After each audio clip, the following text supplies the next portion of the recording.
पिता का वचन, कन्यादान नहीं सिर्फ गठबंधन। शुक्ला निवास आज फूलों से सजा, बिजली की लड़ियों से जगमगा रहा था। घर के आंगन में जैसे खुशियां ही नाच रही थीं। घर मेहमानों से भरा था। मौका था घर की बेटी और केशव शुक्ला की इकलौती बेटी राधिका की दूसरी शादी का।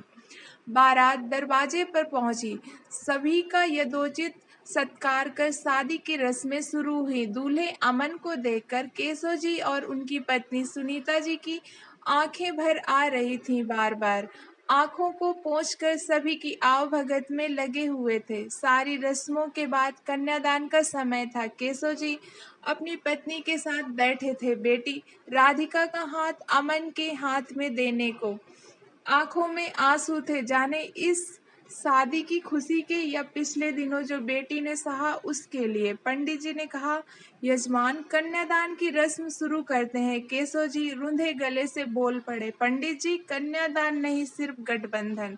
मैं अपनी बेटी का कन्यादान नहीं कर रहा, बस इन लोगों को संबंध में गांठ से बांध रहा हूँ। आंसुओं की निर्झर झड़ी बह चली आंखों से। तभी अमन बोल पड़ा, पापा मैं आपसे बेटी का दान नहीं साथ मांग रहा, आप मुझे उसका साथ दे दें। उसके बाद भी बेटी वो आपकी ही रहेगी। केशव जी मुस्कुराने लगे, निश्चित होकर रस्म करने लगे। अमन के हाथ में बेटी का हाथ धर उस पर पान फूल अक्षत दूब रखा और शंख रख जल की धार बेटे राजीव ने गिराना शुरू किया तो केशव जी की नज़र उस जल की धार पर टिक गई। आज से 5 साल पहले भी तो गिरते जल की धार को देखकर उन शुभ मंगल की चीजों में मंत्र के उद्देश्यों के बीच अपनी बेटी के लिए सुंदर जीवन की कामना की थी। बेटी को विदा करते समय उनकी माँ और दादी ने उसे कह दिया था, कैसे भी तुझे वहाँ निभाना है। अब वो घर तुम्हारा है, उसे ही सजाना संवारना है। उसे तो कहना भूल ही गए। कभी भी कोई परेशानी हो तो ये घर अभी भी तुम्हारा है। तुम कभी भी अपने तकलीफ और परेशानी लेकर अपने घर आ जा सकती हो। और शायद मेरी बेटी ने वही मान लिया। माँ और दादी ने समझाया था, जो समाज की हर बेटी को समझाया जाता है। दहेज के लिए उसे प्रताड़ित किया जाता तो कभी हमारे सामने मुंह न खोलती। शुरू शुरू में कुछ चीज़ें मांगी उसने, हमने भिजवा दी, लेकिन बाद में तो उसने हमसे कुछ कहना ही छोड़ दिया और हमने भी मान लिया कि सब ठीक है। हमारी बेटी अपने घर गृहस्थी में बहुत खुश है, क्या पता था।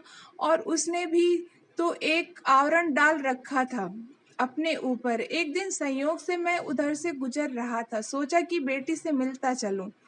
बिना बेटी को फोन करे पहुंचा तो देखा उसकी सास हॉल में सोफे पर बैठी थी और राधिका के कमरे से उसके ही चिल्लाने की आवाज पूरे घर में गूंज रही थी। वो रो रही थी और पति राघव लगातार उसे पीट रहा था। मुझे देखते ही उसकी सास हड़बड़ा सी गई। मुझे रोकने की कोशिश की, लेकिन मैं नहीं रुका, सीधे बेटी के कमरे की तरफ बढ़ा। दरवाजा खुला था और मेरी बेटी की पलकें मूंदी थीं।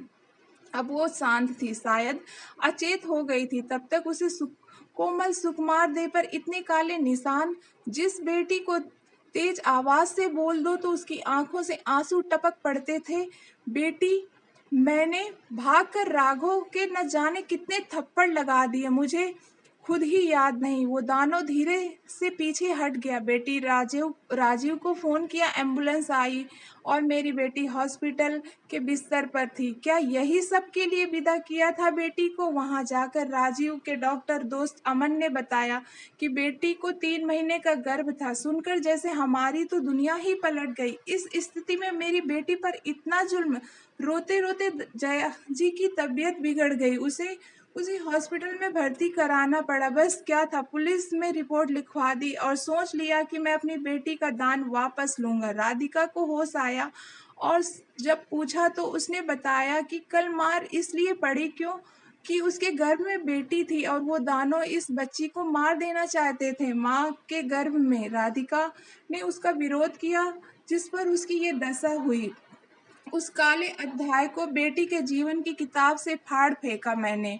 6 महीने बाद बेटी का जन्म हुआ उसी हॉस्पिटल में। वो बेटी अपनी माँ के लिए जैसे खुशियों की सौगात लेकर आई। उसी दिन अमन ने मेरे सामने राधिका को को अपनाने का प्रस्ताव रख दिया था। उसकी बाणी जैसे देवता की लग रही थी, जैसे कोई देवता उतर आया था धरा पर अपने किसी पुजारी से खुश होकर कह रहा था, अंकल, आप ये ना जानिए कि मैं राधिका से इस हाल को देखते हुए उस पर एहसान कर उसे अपनाने की बात कर रहा हूँ। मैं उसे शुरू से ही पसंद करता था, लेकिन अपनी पढ़ाई पूरी करने के इंतजार में था। जब ये बात राजीव को बताई तब तक आपने राधिका की शादी तय कर दी थी। राजीव ये बात जानता है अंकल। तब मैंने राधिका के लिए ही अपने कदम पीछे लिए थे। काश काश बेटा तुमने कहा होता, लेकिन अमन, अभी तो उसके पास उसकी बेटी है, उसका क्या? बड़े कतार नजरों से उसकी तरफ देखते हुए पूछ बैठा अंकल। उसे देखकर ही तो न जाने कहाँ की इतनी हिम्मत आ गई कि आपसे ये बात कह पा रहा हूँ। वो मेरी बेटी कही जाएगी, बस आप हाँ कर दो। मैं तैयार हूँ अमन, लेकिन राधिका से भी तो पूछना होगा, और तुम्हारी माँ। भाई साहब, मेरी चिंता आप छोड़ दें। मेरी बेटे ने जो वादा किया है उसे निभाने में मेरा पूरा साथ होगा। आप बस राधिका से पूछ लें। केशव जी अपनी पत्नी सुनीता जी को जैसे सारे जहां की खुशियां मिल गई थीं। आज पोती ने जैसे ईश्वर से सब कुछ ठीक करने का वरदान मांग लिया हो। 2 साल तक राधिका नहीं मानी शादी के लिए, लेकिन अमन ने अपनी कोशिश जारी रखी। उसके हृदय पर लगे हर घाव पर शीतल मरहम लगाने कि वक्त ने नासूर बने घाव को धीरे धीरे भरना शुरू किया, और उसी वक्त अमन के लिए राधिका के दिल में शायद प्यार के अंकुर भी फूटा। छोटी सी बेटी 2 साल की हो गई थी, और शायद अमन जितना प्यार किसी को नहीं करती थी। उन दोनों का रिश्ता खून का नहीं, लेकिन जन्म का तो था ही। उस नन्ही गुड़िया ने ही अमन को चुन लिया था अपने पापा के रूप में।